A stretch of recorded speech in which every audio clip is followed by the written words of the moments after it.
Hi, I'm Chart Gal Lori. I'm part of the Chart Guys community. I've been a trader and technical analyst for the last 8 years. So today I'm going to go over the action for Tuesday, March 19th, FOMC Eve. Let's look at what happened, look at some crypto, look at some cannabis and indices. Let's look at it all. Let's mention it all. All right. This is a table that I showed in pregame. This is what I call the market environment dossier. So basically this is me collecting data that's important to build a case against the bulls or the bears. And it's an objective way for me to communicate from me to the audience. This is what I'm seeing more of. Because if I say I'm looking bullish or bearish or neutral, to what degree? So this assigns some objectivity to what I'm looking at. So I haven't touched this spreadsheet since 4 a.m. this morning. This is what you would expect the day before FOMC is balance. When we go look at ES, what did we get? Balance. We're still in a daily equilibrium. We have not broken out of this equilibrium. Exactly what you would expect going into a FOMC. Let's look at the volume here on SPY. I wanted to look at this. The average volume, we have 9 minutes left in the day, is 69 million, and we've traded 47 million. So below 20-30%. Same thing, about 20% below average volume on QQQ. So we know that volume dries up and big money sits on the sideline waiting to see what is Papa Powell going to say tomorrow. Speaking of Papa Powell, so the interest rate decision will be tomorrow at 2 p.m. Eastern, and then the conference will be at 2:30. So we're expecting some major volatility then. Between now and 2 p.m. tomorrow, we anticipate that things are going to slow down, like really slow down. So today what happened? We had the semis primarily in down mode. They were pretty red except for Nvidia. Nvidia had the conference last night. It was initially sell the news. Then they had a great recovery. We had communications that was pretty weak and everything else was green. But when semis are down so hard, it prevents you from propelling forward, which we're still kind of moving nicely into the close toward that resistance. So nice candle here on SPY forming. We still have $11 to go before we break the equilibrium on ES. Looking at Nasdaq, we have Nasdaq that's in a daily downtrend. The daily 50 EMA is here.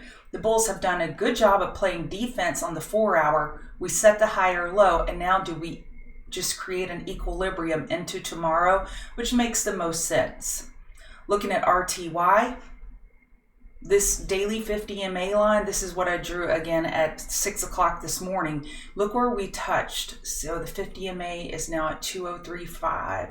We hit it and then we had bulls buying the dip, the long lower wick at the 50 EMA. Why did I draw that there? Let's look at the weekly. So this is what I typed out this morning. Weekly higher low is the more likely scenario. 4-hour is oversold.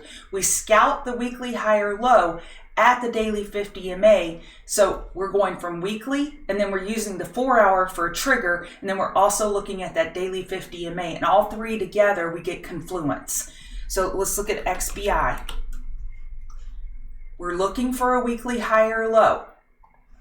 4-hour got oversold.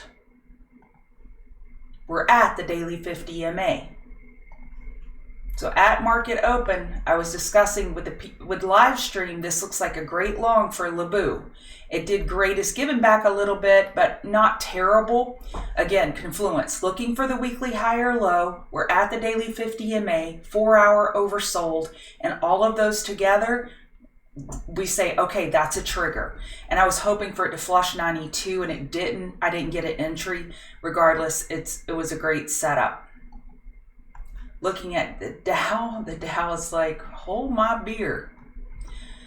The Dow, we got a daily uptrend now on the Dow. So the Dow is the first one to get a daily downtrend, and it has since changed that to a daily uptrend. Impressive candle. We're squeezing. Look at the squeeze down here. Now, squeeze does not tell you what direction it will fire. It's a directionless indicator. It just says pressure is building. Look at this pressure we had. And we're holding the 50 RSI. That says we're leaning more bullish than bearish, and this was some pretty big pressure. Speaking of pressure, one of the queen of the mountain trades and live trades I took live streaming this morning was Roku.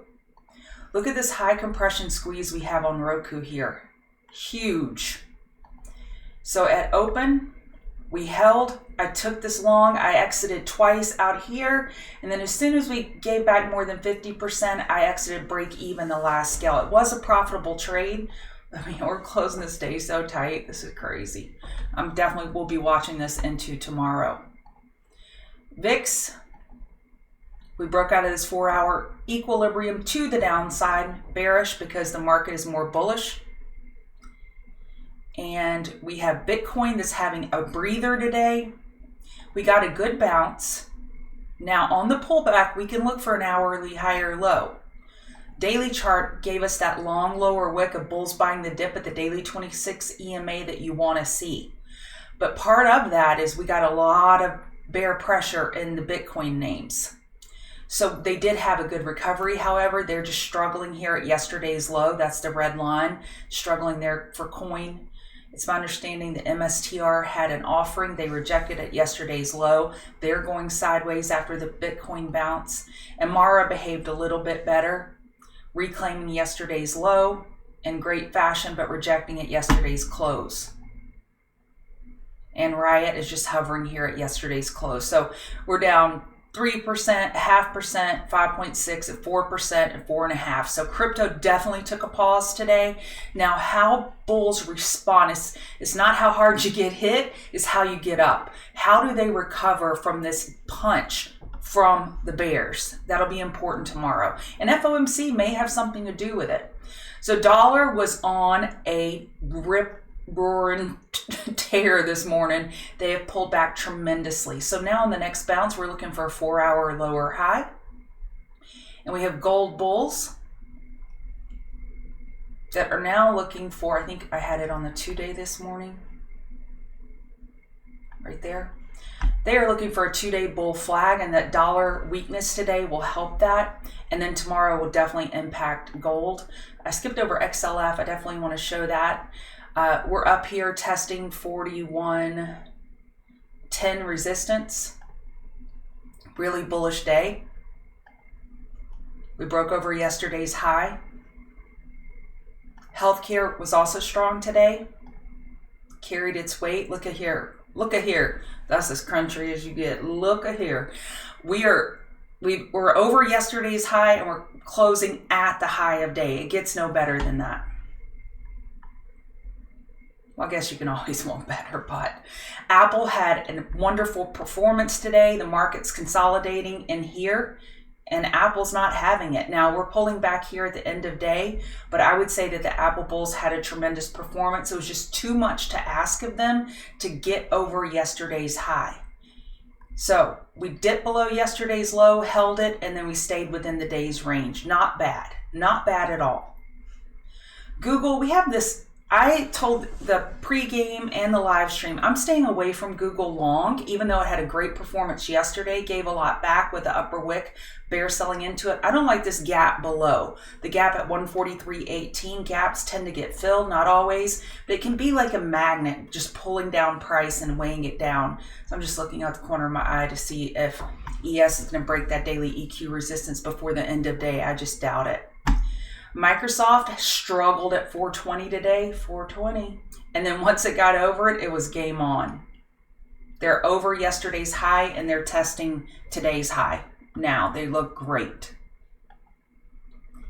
Tesla is red on the day. However, it feels pretty heavy. We're just closing with an inside day. That's it. So tomorrow we'll break it out, up or down. Semis were weak today. We're touching the 26 EMA, 4-hour downtrend. However, nice recovery by the bulls, and that was primarily led by Nvidia. Nvidia's having a great day. As far as it was pushed down super red this morning, wonderful recovery. We were unable to reach yesterday's high of day, but I would not count these bulls out yet. I would definitely not count them out. SMCI had an offering prior to today's opening, and they're pricing at 900 to 1,000, and then they're delaying that. That news was kind of confusing for me midday, so verify that if you are trading this. But I would say it was a decent recovery, still down pretty big below yesterday's low due to that offering. Let's look at the Psychedelic, MNMD. We're just closing the day with a 30-minute EQ. If we look at the daily chart, no big deal. We were just unable to get over yesterday's high in a meaningful way. But 4-hour uptrend, no big issues. MSOS. Yesterday we had a little bit of news, and it kind of got the bulls excited. I would say today was a win. They held the low of yesterday and went sideways. That's a pretty good day considering what MSOS usually does. So closing with a daily inside bar, no big deal. TCNNF, everybody got excited. You just can't trust these bulls. We got over 1196. We broke that resistance, but only by 12 cents. That wasn't enough for the bulls. It just wasn't. And they pulled back. They pulled back the rest of the day. So we want meaningful, definitive breaks with follow through. OGI was a star today. OG, what a star. OGI, we were able to break over this resistance, 232 by 1 penny. That's a double top. And then we recoiled. You see that upper wick of profit taking, of bears selling into that double top, and we pulled back pretty hard. But I would still keep this name on watch. This daily chart has plenty of room for a daily high or low. Super healthy with a squeeze. All right, that's it for me. I will see y'all tomorrow. TCGers, I have the pregame show where I'll get you ready for the FOMC interest rate decision. If you want to give me a follow on X at ChartGalLori, that'd be lovely. Y'all have a wonderful evening.